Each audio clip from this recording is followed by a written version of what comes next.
Wayde van Niekerk was unstoppable, smashing the 400m world record at the 2016 Rio Olympics with an electrifying 43.03 seconds from lane 8.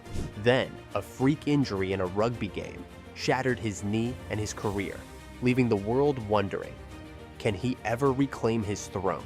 Where South Africa's 400-meter Olympic world record holder Wayde van Niekerk set to, captain Team South Africa in this year's Vitality Running World Cup in 2021. Wayde van Niekerk was on top of the world. He had just come off an incredible 3-year stretch from 2015 to 2017, winning Olympic and World Championship gold and setting a stunning 400m world record that still stands today.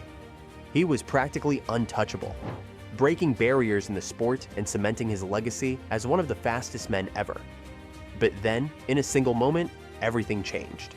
With some friends, and I saw South Africa rated amongst the top 3 in the world. And that actually brought a smile to my face. In October 2017, Wayde participated in a celebrity rugby match in South Africa. It was supposed to be lighthearted fun, a way to give back to the community while enjoying a friendly game. No one expected what would happen next. During the match, Wayde went down in pain. What initially seemed like a minor injury turned out to be an absolute nightmare for an athlete of his caliber. Medical examinations confirmed that he had completely torn his ACL, anterior cruciate ligament, suffered medial and lateral meniscus tears, and had severe knee damage that required immediate surgery. For a 400m sprinter, this was one of the worst possible injuries. The ACL is crucial for stability, power, and acceleration, all of which are necessary to run at top speed. Damaging it meant he would have to start from scratch. The surgery was just the beginning of a long and painful recovery. Rehabilitation was grueling, with months of physiotherapy, strength rebuilding, and endless training just to regain basic movement. For a sprinter, a knee injury of this magnitude isn't just about physical pain. It messes with your confidence, your rhythm, and your ability to push your body to its limits. Wayde went from running 43-second 400m races to struggling with basic sprint mechanics. The worst part, the sport didn't wait for him. While he was sidelined, other athletes were getting faster, breaking new ground, and taking over a race that had once belonged to him. For nearly 3 years, he was forced to watch from the sidelines. No races, no major competitions, and no way to prove that he could still compete with the best. The Tokyo 2020 Olympics were on the horizon, but his body wasn't ready yet. His explosiveness had faded. His endurance had taken a hit, and the effortless dominance he once had was now in question. The comeback would be anything but easy. Wayde van Niekerk's road back to the top wasn't just difficult, it was heartbreaking. From 2018 to 2020, he barely raced at all.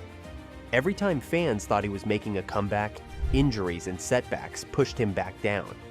The knee damage was so severe that it took 3 full years before he could compete at a high level again. By then, the track world had moved on. A new wave of 400m sprinters had emerged, and he was no longer the dominant force he once was. 2018 and 2019 were completely lost years. He didn't make it to the World Championships in Doha, and with the 2020 Tokyo Olympics approaching, he knew he had to get back in shape. But just as he was preparing for a major return, the COVID-19 pandemic hit, shutting down training facilities and delaying the Olympics by a year. It was another obstacle, another delay in a career that had already taken a huge hit. At the 2022 World Championships in Eugene, Wayde made it to the final, a moment that felt like a glimpse of the old champion. But when the race unfolded, he finished in 5th place, 44.89s. It wasn't bad, but it also wasn't the Wayde van Niekerk that fans remembered. He had gone from being the fastest man in history over 400m to struggling to keep up with the new elite runners. Since he broke that record in 2016 at the Rio Olympic Games. Looking at the women, Prudence Godisa won the 1,500 meter. What is her immediate focus and what are her plans? The 2023 season looked promising. He clocked 44.17 seconds, his fastest time since 2017, and won multiple Diamond League races. For a brief moment, it seemed like he was back in contention for a World Championship medal. But when the 2023 World Championships in Budapest arrived, history repeated itself. Despite a strong season, he finished 4th, 44.11s, missing out on the podium once again.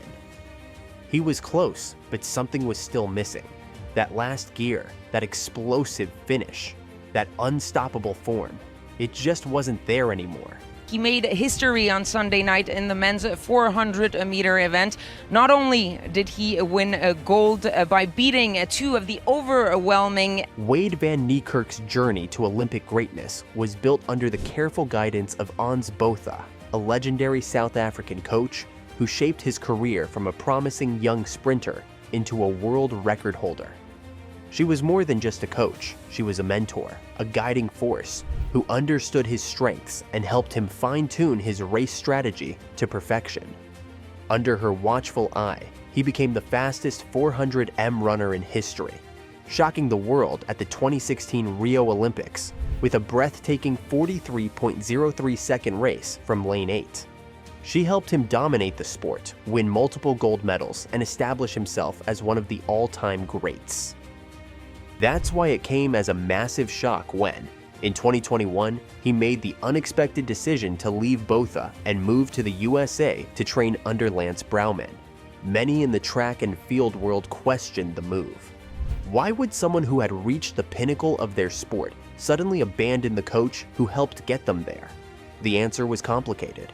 Wayde was struggling to return to form after his devastating knee injury, and he felt he needed a fresh approach to regain his dominance. Perhaps he believed that training in an elite American camp, surrounded by top sprinters, would help him find his edge again. His new training base was in Claremont, Florida, a well-known hub for some of the world's best sprinters. Under Lance Brauman, he trained alongside Olympic 100m champion Noah Lyles, as well as other elite athletes.